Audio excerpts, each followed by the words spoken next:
November 3rd, 1916. A little after 8 o'clock at night.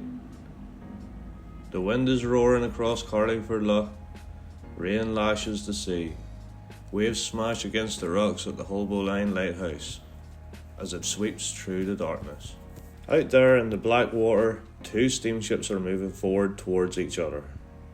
The passenger steamer SS Connemara is leaving Greenore, heading across the Irish Sea towards Holyhead in Wales. On board are passengers, railway workers, crewmen, livestock, mail and cargo. Ordinary people making what should have been another routine crossing.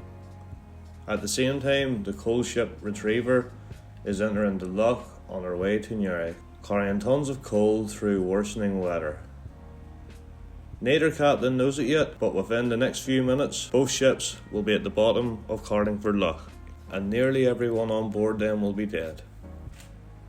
Now to understand what happened, you have to remember, the world in 1916, Europe is in the middle of World War I, the Irish Sea is tense and dangerous, German U-boats have been attacking shipping routes across Britain and Ireland.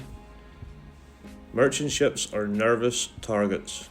At night, many vessels travel with reduced lighting or blackout precautions so they can't be easily spotted from a distance. So already, visibility is poor. Now add a violent storm. Strong winds are pushing ships off course. Rain is blowing sideways. Waves are crashing over decks. Sailors can barely see through the darkness. And yet, both of these ships know the waters well. The route through Carlingford Lough wasn't unusual for them. Steamers crossed here all the time, carrying passengers, coal, freight and supplies between Ireland and Wales. The Connemara had made this journey many times before. Retriever too. This wasn't inexperience. This was a deadly combination of weather, darkness, wartime conditions and terrible timing. The most dangerous point was near the entrance to the loch, around the Holboline Lighthouse. Strong tides, narrow channels, hidden rocks, sudden weather changes, Carlingford Lough can turn deadly very quickly. And on this night, conditions were amongst the worst imaginable. Some reporters suggest the Retriever's cargo of coal shifted during the storm. That's important. A shifting cargo can affect how ship handles in heavy seas. Suddenly, steering becomes unpredictable. A ship may not answer the helm properly. In hurricane-force winds, even a slight loss of control can become catastrophic. Somewhere in the darkness near the lighthouse, there are two ships suddenly spot each other. But they're too close. Far too close. There would have been shouting on deck, orders screamed into the storm, engines reversing, helms turning hard over. But in weather like this, reaction time meant almost nothing. Then came the collision. The Retriever slammed into the side of the Connemara with enormous force. Steel ripped through steel. The impact tore into the passenger ship near the engine and the boiler areas. Some accounts say the sound of the crash carried across the loch despite the storm, and almost immediately the Connemara began to die.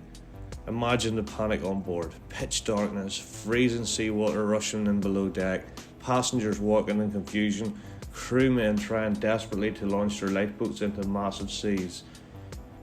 Then as the icy seawater hit the hot engines, explosions erupted inside the ship. Boilers bursting, scalding steam-filling compartments. For many on board, there was almost no chance of escape. The Connemara sank incredibly fast. But the nightmare wasn't over. The Retriever herself had been mortally damaged inside the collision. Her hull was torn open, water poured inside. Not long afterward, she too disappeared beneath the waves. Two ships gone, one collision. Dozens trapped in darkness and stormy seas with almost no hope of rescue. By morning, Carlingford Lough had become a graveyard. Wreckage drifted across the shoreline. Bodies washed ashore around Warmpoint, Restraver, Kilkeel, Greenore and Carlingford for days afterwards. Entire communities were affected because so many local people worked on the ships or travelled these routes regularly. In total, around 97 people lost their lives, and incredibly, there was only one survivor. A young fireman named James Boyle. According to reports, he survived by clinging to an overturned lifeboat or wreckage in the freezing sea through the storm until he was finally rescued. One man out of almost 100.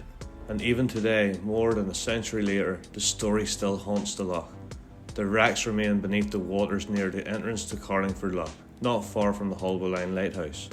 Local fishermen and sailors still speak about the disaster, because people around here know something about Carlingford Loch. It can look calm and beautiful one moment and deadly the next. The Connemara and the Retriever disaster remains one of the worst maritime tragedies in Irish coastal history. Not caused by war, not caused by pirates, not caused by mutiny. Just darkness, storm, human limits and the unforgiving sea. If you're enjoying this type of content, please consider subscribing, leave me a comment and like the video.